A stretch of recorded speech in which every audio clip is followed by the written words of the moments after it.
Second बड़ी खबर दर्शकों को बता दूं, रघुनाथपुर से आरजेडी के ओसामा शहाब, जिन पर एनडीए जबरदस्त तरीके से हमलावर था, शहाबुद्दीन की याद दिलाई जा रही थी, जंगल राज की याद दिलाई जा रही थी, हिंदू मुसलमान भी खूब हुआ।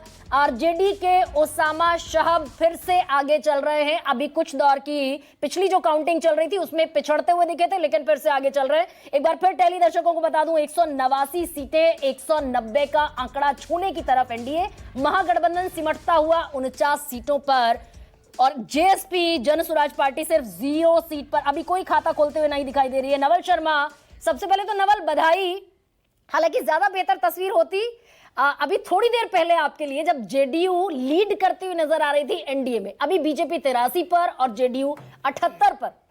सबसे पहले तो बधाई आपको। जी जी, धन्यवाद धन्यवाद। देखिए गरिमा जी, मेरे लिए ज्यादा महत्वपूर्ण यह है कि बिहार की जनता ने काम की राजनीति को चुना है। नीतीश कुमार जी की राजनीति में, नीतीश कुमार जी की ईमानदारी में और नीतीश कुमार जी की विकासवादी नीति को अपना समर्थन दिया है।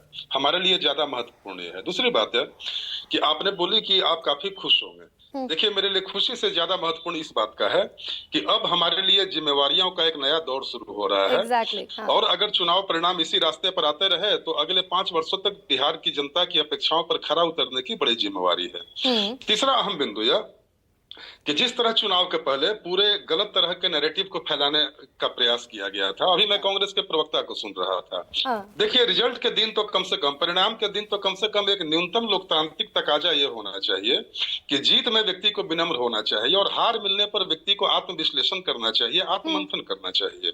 लेकिन कांग्रेस और राष्ट्रीय जनता दल के नेता अभी भी ये व्यवस्था को दोष देने में, चुनाव आयोग को कोसने में अपनी ऊर्जा जाया कर रहे हैं। नहीं नवल, मैं उन सवालों पर आती हूँ, एक सेकंड।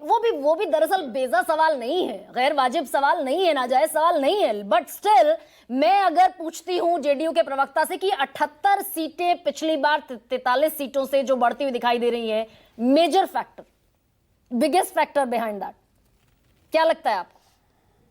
जी बिल्कुल, सबसे बड़ा कारण नीतीश कुमार जी के व्यक्तित्व पर बिहार की जनता का भरोसा।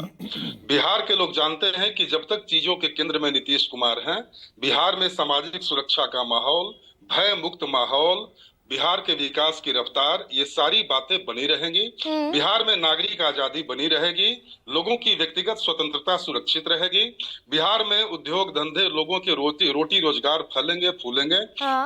बिहार के महिलाओं की इज्जत आबरू सुरक्षित रहेगी, बिहार के महिलाओं के आर्थिक सबलीकरण का मार्ग प्रशस्त होता रहेगा और बिहार तेजी से विकास के रास्ते पर बढ़ता चलेगा। अच्छा नवल, अब तो कम से कम ये श्योर करेगी जनता दल यूनाइटेड, भाई पिछले पूरे 5 साल ये नैरेटिव चला जेडीयू कमजोर हो गई है, जेडीयू खत्म हो जाएगी। प्रशांत किशोर ने दावा कर दिया 25 सीटें भी जनता दल यूनाइटेड नहीं जीतने वाली है। तो 78 सीटों के बड़े मैंडेट के साथ जेडीयू ये एश्योर करेगी ना कि बिहार हिंदू मुसलमान जैसे मुद्दे के लिए फर्टाइल ग्राउंड नहीं बनेगा। कम से कम जो लोग कहते हैं यादवों का मुसलमानों का काम नहीं करेंगे, उन्हें आईना दिखाया जाएगा, ताकीद की जाएगी।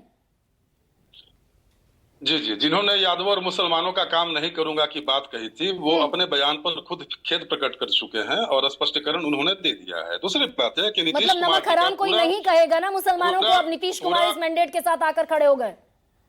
सुनिए ना, मैं जेडीयू का प्रवक्ता हूं और जेडीयू का और नीतीश कुमार जी का पूरा राजनीतिक इतिहास इस बात का साक्षी रहा है कि नीतीश कुमार जी की उपस्थिति का मतलब बिहार में सांप्रदायिक एकता, सांप्रदायिक सौहार्द।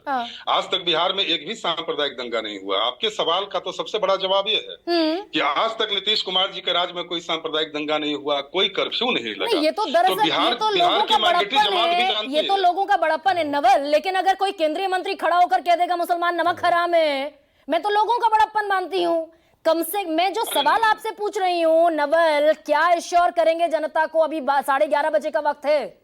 इस मैंडेट के साथ अब कम से कम बिहार की धरती से ये बयानबाजी नहीं होगी। देखिए, पहली बात तो मैं यह बता दूं कि नीतीश कुमार जी की उपस्थिति ही अपने आप में सबसे बड़ा एश्योरेंस है और बिहार का अकलियत तबका यदि नीतीश कुमार जी के प्रति आज भी आशा भरी निगाहों से देखता है तो आप बता रही हैं कि ये लोगों की दरियादिली है। आप इस बात को क्यों नहीं समझती हैं कि नीतीश कुमार एक ऐसे प्रशासक का नाम है जिनकी मौजूदगी में कोई भी व्यक्ति हिम्मत नहीं कर सकता है कि सांप्रदायिक एकता को भंग कर दे। कोई व्यक्ति सामाजिक सौहार्द को भंग करने की हिमाकत नहीं कर सकता। 43 सीटों पर जेडीयू खड़ी थी तो ये ये कोशिश हुई और मैं ये दावे से कह रही हूं, फैक्ट के साथ कह रही हूं, अलबल नहीं कर रही हूं।